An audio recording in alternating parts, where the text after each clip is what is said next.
আমরা যে নবীর উম্মত হয়েছে, নবীর আদর্শ সুন্নাত গুলো যদি না মানি, এই বর্গা দেওয়া উম্মতের কোনো কাজ আসবে না। বর্গাতে উম্মতের কোনো কাজ আসবে না। নবীর সুন্নতের তাবেদারি করতে হবে। আপনি পিতার সম্পদের ভাগীদার হতে গেলে আপনাকে অবশ্যই পিতার ওরজার সন্তান হতে হবে। নকল পিতার আব্বা বলে ডেকে সম্পদের ভাগীদার হওয়া যাবে না, কেউ করতে দিবেও না। খাইতে পিতা করবেন রাসূলের উম্মত দাবি করে রাসূলের সুন্নাত তাবেদারি না করে কবরে গেলে আপনাকে আস্থা হবে না। কিন্তু আপনি রাসূলের সুন্নাত মানলেন না, আদর্শ মানলেন না, নবীর সুন্নাতের উপরে আপনি গুরুত্ব আরোপ করলেন না, যা করেন উল্টাপাল্টা, শুনলে না শোনা ভান করেন। এই যে না শোনা ভান করা, উল্টাপাল্টা কাজ করা,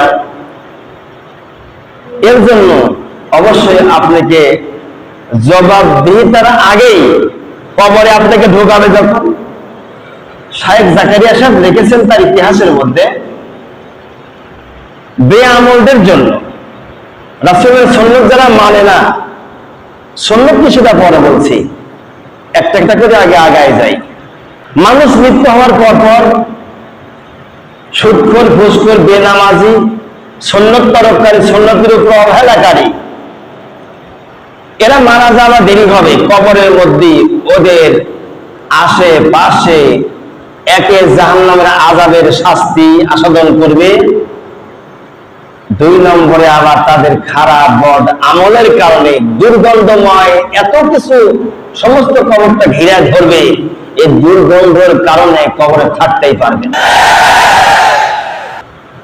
এখন আপনি রাসূলের সুন্নাতের তাবেদারি করবেন নাকি ওয়াজ শোনা পর্যন্ত শেষ করে দেবেন, সেটা আপনার ব্যক্তিগত একান্তের ব্যাপার। কোন ইমাম আপনাকে পায়ে ধরে বলবে না যে আপনি এটা করেন না। ইমামের কোনো ঠেকা নেই, ঠেকা আপনার, কবর আপনার, হিসাব দেবেন আপনি, ঠেকাও আপনারই। না কথা বলেন, ইমামের ঠেকা নাকি? ইমামের বর্ণনা করার জন্য ঠেকা আছে। পায়ে ধরে নিয়ে এসে, হাত ধরে নিয়ে এসে সুন্নাত তরিকা আমল করবেন, তার ঠেকা নেই। যখনই পায়ে ধরে তখনই আপনার মাথায় উঠবেন আরো বেশি করে, আরো উল্টা মাথা বেশি করে করবেন। এই জন্য সুন্নাতের তাবেদারি করতে হবে। এই কোরআনে আল্লাহ জানিয়েছেন ও আতিউল্লাহ, এক নম্বর কথা আল্লাহ বলেন ও আতিউল্লাহ। আমার যদি কেউ পেতে চাও আমি আল্লাহ, তাহলে শোনো ও আতিউর রাসূল, ও আতিউর রাসূল, রাসূলকে অনুসরণ করো। এখন রাসূলকে অনুসরণ করতে গেলে কোন হক্কানি আলেম, পীর, মাশায়েখ এদের অনুসরণ করলে হবে না। কিন্তু একটা মানুষ ভুল করতে পারে, কোরআন হাদিস এগুলো কি আর ভুল হয় না?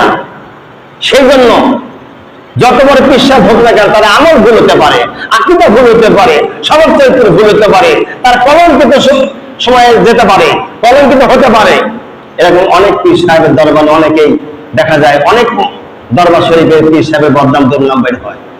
কিন্তু রাসূলের সুন্নাত তরিকার মধ্যে, হাদিসের মধ্যে কোনো ভুল নাই, কোনো সন্দেহ নেই। সুবহানাল্লাহ, বিহান কোন ভুল আছে রাসূলের সুন্নাতে? কোনো ভুল নাই। আমি গত শুক্রবারে এশার নামাজের পরে কিছু বয়ানে কথা বলেছিলাম। দরকার সবার জন্য নাকি? সুন্নাত দরকার কি একার জন্য না সবার জন্য? সবার জন্য। তো সবাই যদি শুনে না মানে সেটা আমার আসে যায় না। মানবে গেলে সে তার ব্যাপার, আমার ব্যাপার না। বলতে হবে সবার সামনে। আমলিয়াতের কথা বলা বন্ধ করাও যাবে না।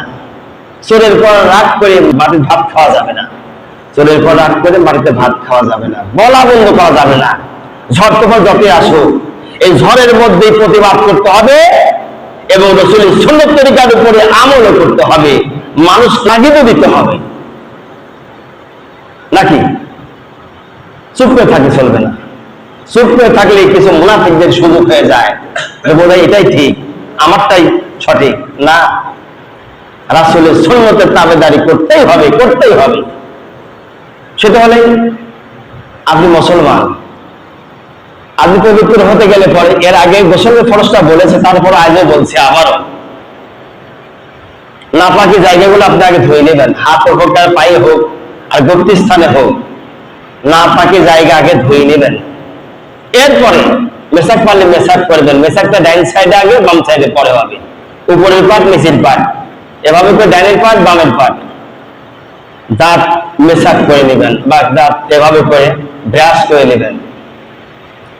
এরপর আপনি দুইটা হাত কবজা পর্যন্ত সুন্দর করে ধুয়ে নেবেন। নাপাকটা ধুইলেনি প্রথমে, 1 নম্বর নাপাক ধুইবেন, 2 নম্বর দুই হাতের কবজা পর্যন্ত ধুইবেন, 3 নম্বর আপনি মেসাক করবেন, মেসাকটা একটু পানি দিয়ে নরম করে নিয়ে মেসাকটা করবেন। মেসাক করা হলে আপনি গড়গড় করে 3 বার কুলি করবেন, নাকের নরম জায়গা 3 বার পানি পৌঁছাবেন, সমস্ত শরীরে পানি নেবেন। এই গোগলের মধ্যে পানি যায় না, লাভির মধ্যে পানি যায় না, গোপ্তি স্থানের নিচে পানি ঢুকতে চায় না, যার কারণে এই জায়গাগুলো একটু পস্তায় ধুতে হয়। পরিষ্কার করে আপনারা ধুলেন, তাহলে গোসলের ফরজ হলো 3টা, বড় করে কুলি করে। 1 নম্বর 2 নম্বর নাকে পানি নেওয়া নর জায়গা, 3 নম্বর সমস্ত শরীর ধুতে করা, এটা গোসলের ফরজ। গোসল যখন আপনার হয়ে গেল, তখন গোসলের জন্য আর ফরজ দরকার নাই। প্রকাশ থাকে এই যে গোসলের সাথে যদি মনে করেন আমি ওযুর সুন্নাত গুলো আদায় করবো, আপনি করতে পারেন, সমস্যা নেই। যখন আপনি গোসলে যাবেন, গোসলে পড়তে বললাম ভিন্নভাবে, আগে ভিন্নভাবে ওযুর ফরজটা আবার বলিনি, তারপরে বিষয়টা বিস্তারিত ক্লিয়ার করে দেবো ইনশাআল্লাহ। ওযু করার সুন্নত তরিকা, ওযু যখন করবেন আপনি ওযু করার সময় তাই একটু হাতটা ধুয়ে মেসাকের সাথে একটু পানি নিয়ে নরম করবেন মেসাকটা, বিরাসটা, যাতে করে আপনি যখন মুখে দিবেন দাঁতের গোড়ায় যাতে করে খেলে না যায়। খেলে গেলে পরে তো আপনার সমস্যা হবে, রক্ত বের হতে পারে, অথবা মুচড়ির সমস্যা দেখা দিতে পারে, খাদ্য খাওয়ার সমস্যা হতে পারে খাবারের সময়। যার কারণে মেসাকটা আগে একটু পানি দিয়ে নরম করে নিয়ে সারি ডাইনে, এরপর বামে কয়েক গোটা মারলেন, বাস মেসাক হয়ে গেল। মেসাকটা ধুয়ে রাখলেন, রাখার পরে 2 নম্বরে চলে গেল। এবার 3 নম্বর আসুন, আমরা 3 নম্বরে কুলি করবো, বড় করার দরকার নেই, তখন কুলি করবো স্বাভাবিকভাবে, কুলি করে 3 বার। এবার 3 বার নাকে পানি নেব, এই নাকে নর জায়গা দরকার নেই পানি নেওয়ার, নর জায়গা একমাত্র গোসলের সময়। কয় নম্বর গেল? এক কথা মনে রাখেন নাকি? প্রথম গেল হাত ধোয়া, তারপরে মেসাক করা। কয়টা? 1 নম্বর হাত ধোয়া, 2 নম্বর মেসাক করা, 3 নম্বর কুলি করা, 4 নম্বর নাকে। এইটা তাল ঠিক রাখা লাগবে, খালি সঙ্গে হবে না।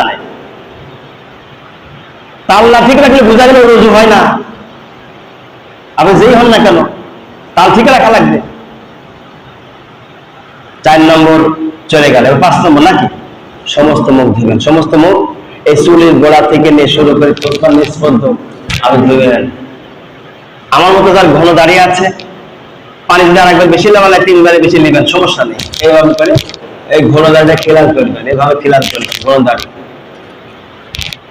যার নাই মহিলা আমার কাছে মুখ তার দরকার নেই, যার দাঁড়িয়ে আছে এমনি পানি নিয়ে এভাবে করে কি করবে? খিলাল করবে। এটা সুন্নাত। কয়টা গেল? 5টার সঙ্গে খিলাল করা গেল 6টা। খিলাল করাটা 6টা দাঁড়িয়ে আলাদের জন্য। 7 নম্বর 2 হাতের এই যে কনুই, এই কনুই পর্যন্ত ধুয়ে নেবেন। 2 হাতে, ডান হাত হলে বাম হাতে চলে যাবেন। কয় নম্বর গেল? এক প্রশ্নের কলি উত্তর না দিলে কিন্তু হবে না। নাই কয়টা গেল? 7টা। 8 নম্বর একটু পানি নেবেন, আগে নেওয়ার পরে 2 হাতে এভাবে করে নেবেন। এরপরে আঙ্গুলগুলি এমনি করবেন, এই যে টাকা দেখেন, এই একটা মধ্যে একটা ঢোকা নেবেন, এরকম করে পানিটা যাতে করে আঙ্গুলের ভিতরে প্রবেশ করে। 2 হাতের আঙ্গুলের মধ্যে পরের মধ্যে পানি যায়, সেই জন্য 2 হাতের থেকে ডান হাতে একটু পানি নিয়ে বাম হাতে বা ঢালি নিয়ে এরকম করে পানি দিলে এরকম করে ডলা দিবেন। তাহলে কি হলো? এই পরের মধ্যে পানি গেল। কয়টা হলো? 9টা। 10 নম্বরে এবার আসুন, পানি নেবেন হাতে, পানি হাতে নেবেন, নেওয়ার পরে এভাবে করে নিয়ে একটু ঝাড়া দিয়ে আঙ্গুল এভাবে করবেন, 2 আঙ্গুল 2 দিকে। তাকে দেখেন জীবনে তো ভালো ভালো হুজুর ওয়াজ শুনছেন, আমার কাছে নেবা 2 আঙ্গুল 2 দিকে, 3 আঙ্গুল 3 একদিকে, এভাবে করে পানি আগে নেবেন, নেওয়ার পরে এভাবে করে ডলা দিবেন, তারপরে 3 আঙ্গুল একদিকে, 2 আঙ্গুল 2 দিকে। এরপরে হাতটা এমন করবেন, এই পজিশন, এরকম হয়ে পিছনে চলে যাবে। ডাইন হাতটা এরকম কানের মধ্যে নিবেন, বাম হাতটা পিছনে নিবেন, নিয়ে এসে এভাবে করে কানের অপর পাশ মুছে নেবেন। এরপর হাতের যে পিছনের পানি, এই পানি দিয়ে গর্দান মাসও করবেন। বুঝে আছে কথা? কতে গেল? মাথা মাসও কয় নম্বর?